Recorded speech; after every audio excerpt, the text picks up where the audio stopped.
Radio Sucesos 101.7 FM presenta su noticiero Sucesos con Milton Pérez y Verónica Larrea. Un periodismo libre para una democracia plena.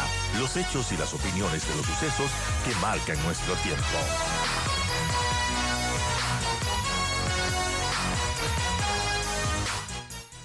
Empezamos con el tema político. Damos la bienvenida a la asambleísta Valentina Centeno, asambleísta oficialista de ADN. Bienvenida, asambleísta. Buenos días con todas las personas que nos están escuchando. Un gusto para mí compartir con ustedes algunos de los temas de la asamblea, ¿no? Lo Un positivo, lo montón de negativo, temas. pero ahí Bueno, estamos. empezamos con lo más reciente que tiene que ver con la situación de Venezuela y de hecho la Asamblea aprobó una resolución que rechaza las elecciones, ha dicho, fraudulentas, represivas y engañosas en Venezuela. Así pues, en esta resolución de 9 artículos que aprobó el legislativo se condenó al gobierno corrupto y represor de Nicolás Maduro y todos los gobiernos totalitarios que quebrantan las libertades y pisotean la democracia en América Latina. Este proyecto de resolución, por cierto, fue planteado por el legislador Diego Matovelle de ADN, tuvo además el respaldo del PCC del Partido Social Cristiano, también Pachacuti, Construye y los Independientes. No ocurrió lo mismo con las filas del correísmo, en donde hubo votos negativos y abstenciones, y de hecho usted, Valentina, ha sido muy crítica con algunos legisladores del correísmo que han apoyado las elecciones en Venezuela. Bueno, ¿cómo se dio esto y también cómo ve desde su lado lo que ha ocurrido con Venezuela? Bueno, primero solidarizarme con el pueblo hermano venezolano, con todas las personas de Venezuela que se encuentran acá también en el Ecuador. Yo, por cuestiones de la vida, he tenido mucha cercanía con mucha gente de Venezuela. Todos mis entrenadores de voleibol durante el tiempo que lo practiqué en la selección del Ecuador son venezolanos y tengo mucha cercanía con este país. Ya dentro de la Asamblea, para nosotros era muy importante plantear que este tema se debata en el Pleno, en el Parlamento, en el primer poder del Estado, y emitir un pronunciamiento rechazando los resultados de las elecciones presidenciales de Venezuela. Así lo hicimos, se aprobó el cambio de orden del día y bueno, como no es sorpresa, la Revolución Ciudadana se opuso y votó en contra. Realmente sin argumento alguno. Lo que se mencionó fueron que existen intereses en torno al petróleo, que Ujú. ustedes no saben los intereses que existen, ocultos detrás de este recurso natural. Y bueno, también se dedicaron a atacar al gobierno del presidente Daniel Noboa, como lo hacen en todas las sesiones. Pero la gran mayoría del Pleno de la Asamblea reconoce, como toda la comunidad internacional lo ha hecho, incluyendo la Organización de Estados Americanos, que es el pleno, em, el pleno en donde realmente siempre se debaten todos los temas de democracia, de procesos electorales a nivel latinoamericano.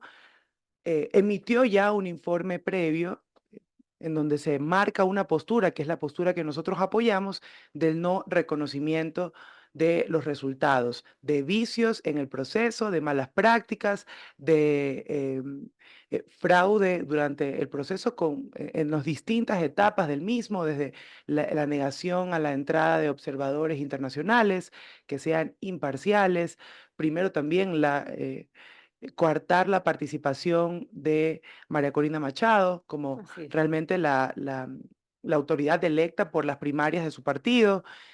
Luego también toda la sanción, la represión que existió al no poder entregar las actas a las personas que las exigían en las distintas mesas electorales. Y hasta el día de hoy tampoco el CNE se ha pronunciado con las actas. em, que justifican la votación que ellos aducen como la ganadora.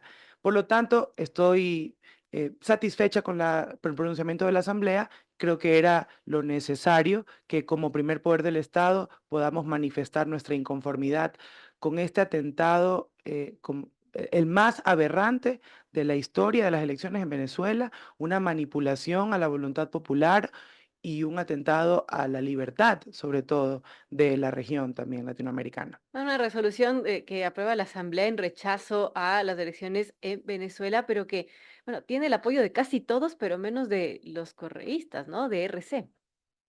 Es lamentable, es vergonzoso, no solo que no hayan apoyado en el Pleno, sino que se encontraban en Venezuela apoyándolo, haciendo videos, haciendo lives.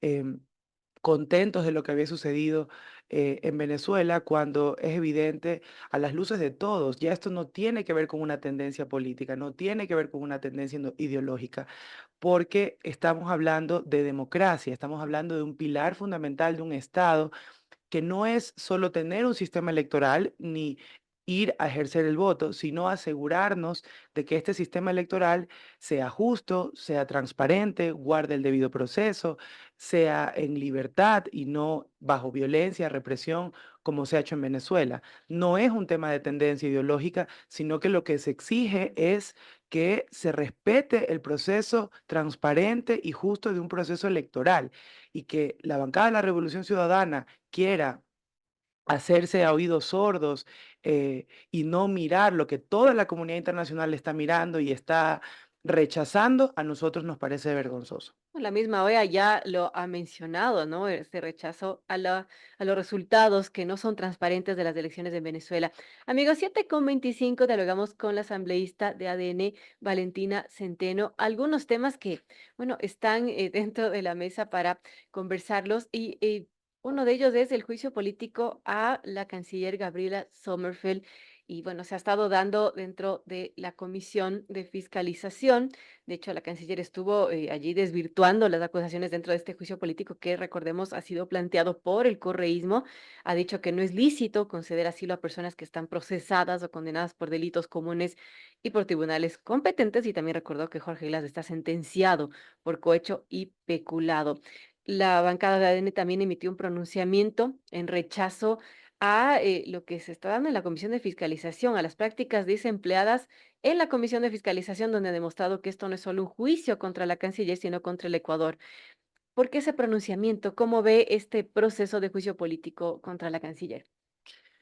Bueno, este es un tema que escala, ¿no?, a nivel internacional y nos parece que la postura de la bancada de la Revolución Ciudadana y cualquiera que apoye este juicio político es una postura antipatria y contra el Ecuador. En este momento lo que se busca es victimizar a Jorge Glass, politizar su asunto, tomando en consideración que esto es un asunto que ya se encuentra judicializado en cortes internacionales.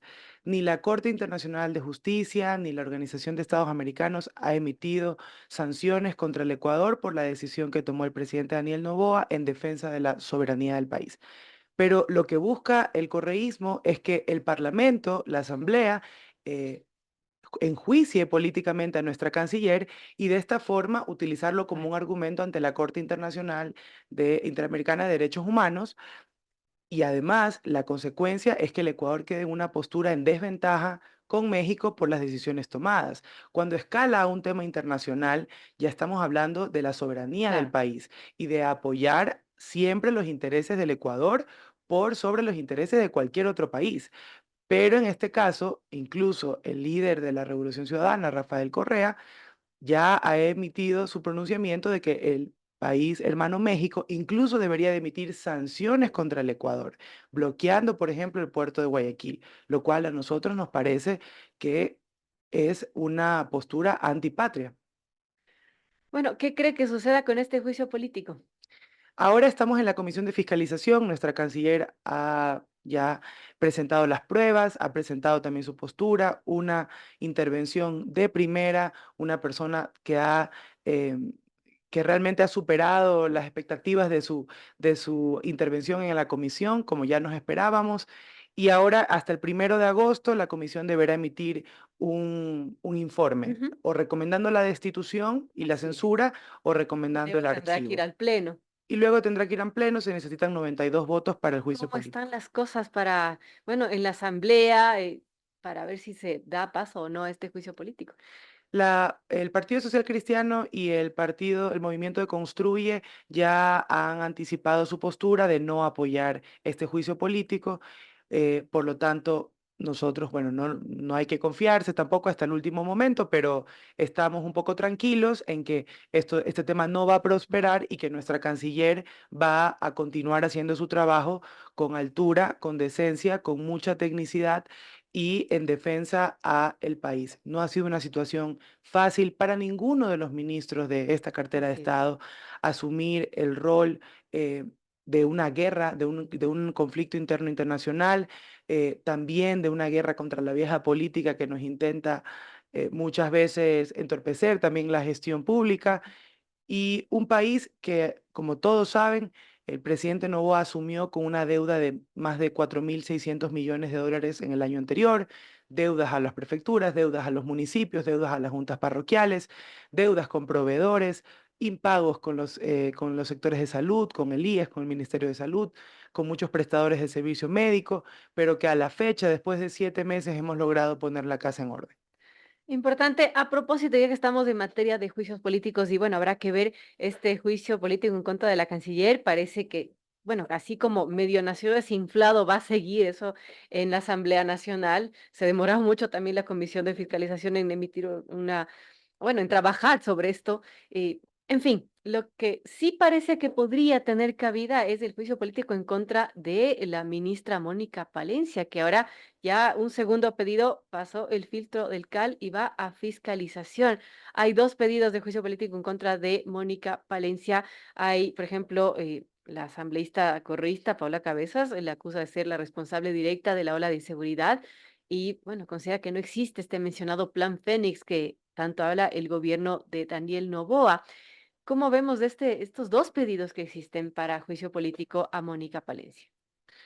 Bueno, lo mismo, ¿no? Es una de nuestras ministras más destacadas, fue quien asumió y lideró el conflicto interno no internacional en enero del presente año, quien se ha puesto la camiseta para defender al Ecuador arriesgando su vida, eh, lo cual es importante resaltar y recalcar, porque cuando uno ya está en estos espacios, y lo digo también como legisladora, jefa de bancada, realmente tomas una decisión y cambia tu vida para siempre. Y el riesgo que corremos todos nosotros es altísimo, nuestra familia también, y eso hay que resaltarlo y reconocerlo. Una valentía, además, una mujer muy fuerte que es una referente para todas las mujeres por su valentía, su fuerza, su liderazgo. El juicio político que también le imponen es por la decisión que ha tomado en defensa de la soberanía con la Embajada de México. Por lo tanto, Así, ese es el primer pedido, digamos. son los mismos argumentos los que vamos a esgrimir en la comisión de fiscalización y como saben y entienden y un poco han reculado que defender a México por sobre el Ecuador es un argumento que no tiene sentido y que no tiene aceptación en nuestro país, que es rechazado por cualquier persona que tenga lógica. Jamás nos pondremos la camiseta de otro país por encima de la del Ecuador.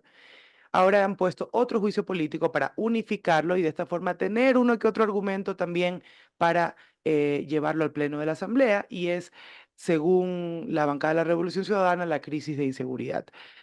No es una situación fácil. Conocemos que la lucha contra el narcoterrorismo, contra la delincuencia organizada, contra el crimen, que gobiernos anteriores permitieron que escalara hasta la situación en la que nos encontramos, no es fácil. Acabar Sí. con grupos de delincuencia organizada que ya tienen muchos años de experiencia, de desarrollo, de crecimiento en el Ecuador, no es una tarea que se va a acabar en 7 meses, pero hemos logrado retomar el control de las calles. Ahora, existe también mucha desinformación, existe también en las redes sociales, en los medios digitales.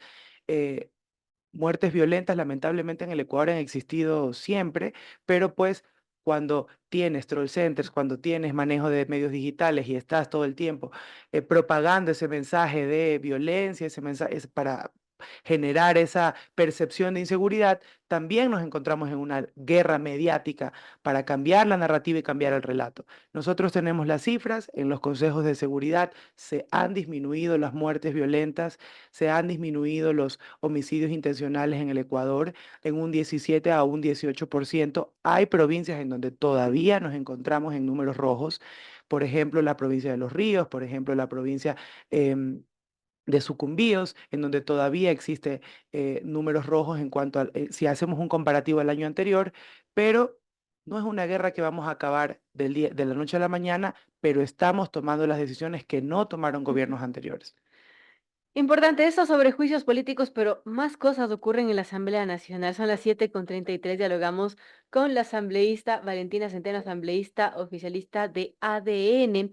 Y bueno, el reciente programa de crédito entre el Ecuador y el Fondo Monetario Internacional también está en la mira, en este caso de la Comisión de Transparencia y Participación Ciudadana de la Asamblea, que busca suspenderlo y que el gobierno no pague la deuda adquirida con este multilateral. Y es así que el 26 de julio, esta comisión legislativa pide al Pleno de la Asamblea que emprenda acciones para declarar inconstitucional este acuerdo con el Fondo Monetario Internacional. Hay expertos que creen que esto podría ser un error jurídico. ¿Qué tan factible es, asambleísta, que la Asamblea Nacional logre echar abajo este acuerdo con el FMI? Bueno, es antijurídico y también injusto para los ecuatorianos. Yo varias veces en el pleno he mencionado, bueno, aquí todas las bancadas somos número uno para exigir que hemos exhortado unas 30 veces que el presidente, 30, 50 veces para que el presidente pague, se exhorta para que declaren en emergencia la vía X, se exhorta para que pague a los proveedores de la provincia X, se exhorta para que asuma la deuda de los GATS de tantas provincias X. Pero, ¿y de dónde vamos a sacar el dinero? Cuando el gobierno nacional emprende medidas económicas para recaudar recursos, para poder generar inversión, ahí en cambio se oponen. Entonces yo decía en el pleno, no hacen ni dejan hacer. El acuerdo, el programa de financiamiento con el FMI no es un acuerdo comercial, es un programa de financiamiento que depende del Ejecutivo, que es una de las competencias que tiene el Ministerio de Finanzas de acuerdo a la COPLAFIP, que es el Código de Planificación Financiera que establece la normativa para que el gobierno desde el Ministerio de Finanzas pueda buscar recursos ante los organismos internacionales. Y lo que está intentando hacer la Asamblea es una intromisión a las funciones del Ejecutivo, que es de buscar financiamiento, inversión, que además ha sido transparentado a el pueblo ecuatoriano. Por lo tanto, si estamos buscando un acuerdo con el Fondo Monetario Internacional, un programa de financiamiento, no un acuerdo comercial, que nos permite cubrir deuda, que nos permite pagar a proveedores, que nos permite invertir en obra pública, en salud, en educación, en nuevas escuelas, en mejorar la dotación de medicina y de hospitales, de médicos en los distintos hospitales. ¿Por qué se oponen? Es una intromisión a la función del Ejecutivo. Eso es parte de gobernar, es parte de hacer efectivo el plan de gobierno del presidente Noboa y ahora en la Asamblea quieren entrometerse en un asunto que no le corresponde a la Asamblea. ¿ADN va a tomar alguna acción respecto a estas intenciones? Vamos a seguir haciendo vocería en contra de esta medida que nuevamente es una de las tantas persecuciones que hacen a nuestros distintos ministros, tanto al ministro de Finanzas, al ministro de Transporte y Obras Públicas, a la ministra del Interior, a la canciller, ahora también llamando al ministro de Turismo, al ministra de Inclusión Económica y Social. Tienen 7 meses en el cargo, déjenle por Dios hacer su trabajo y no intenten llevar a juicio político absolutamente todos los Sí, temas de la la Asamblea. trocha, como denunciaba en su momento el presidente Daniel Noboa, la trocha en contra del gobierno. Mira, hay momentos en donde ya pensamos que, bueno, han recapacitado, pero hace pocas semanas aprobaron el Partido Social Cristiano y la Revolución Ciudadana informes recomendando juicios políticos al ministro Luque de Transporte y Obras Públicas y al ministro Vega de Finanzas.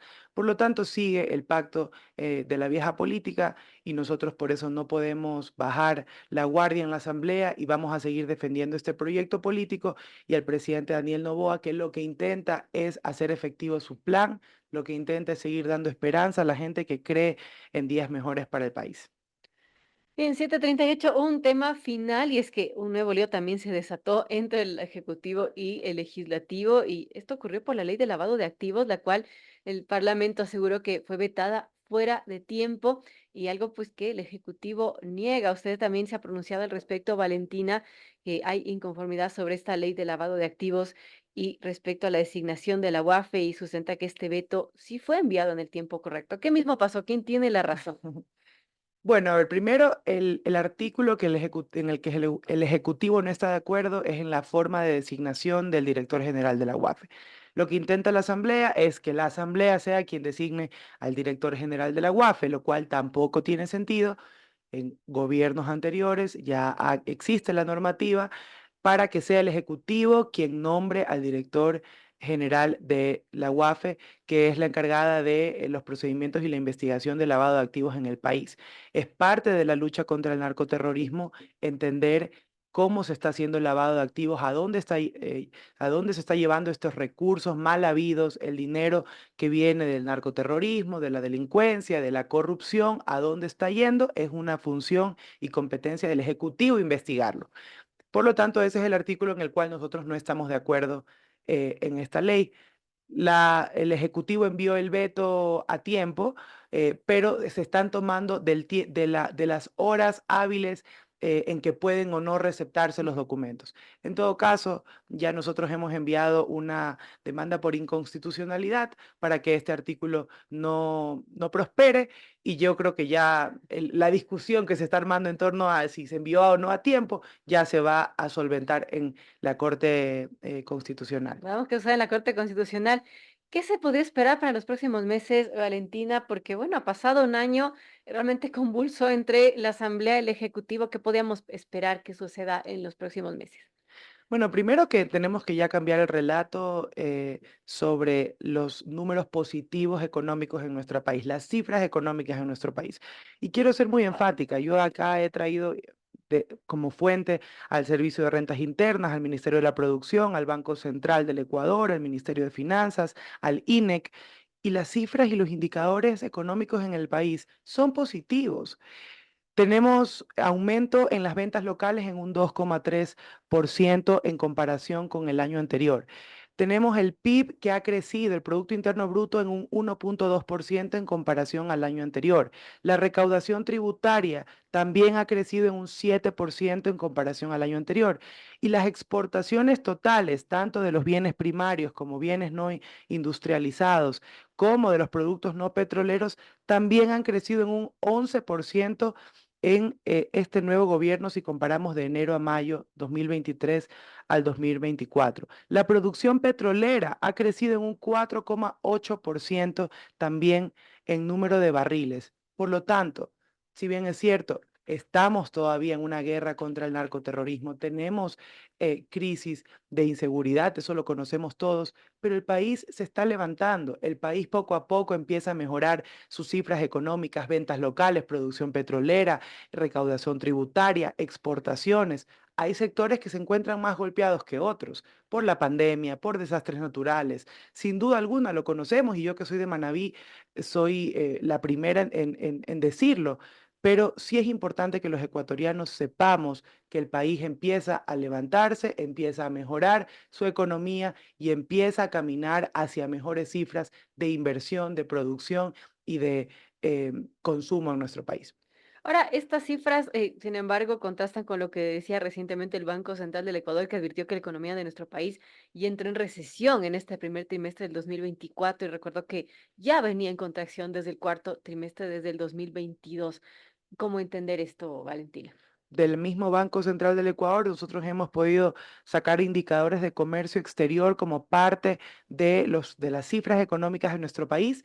Y nuevamente, hemos crecido en exportaciones, hemos crecido en producción petrolera, hemos crecido en consumo o ventas locales. Por lo tanto, las cifras son positivas. Sin duda hay que trabajar en seguir mejorando estas cifras. Hay que seguir trabajando para mejorar Mm. el turismo, por ejemplo, en nuestro país. Hemos iniciado una fase 2. El ministro de Turismo ya lo ha mencionado, en donde se va a lograr mejorar la marca país, las relaciones públicas del Ecuador a nivel internacional, para lograr atraer a más turistas que entiendan que la crisis de inseguridad es sobre todo agravada en algunas provincias, pero no en todo nuestro país, que podemos seguir invitando a los extranjeros, a todas las personas, a los turistas que vengan a nuestro país.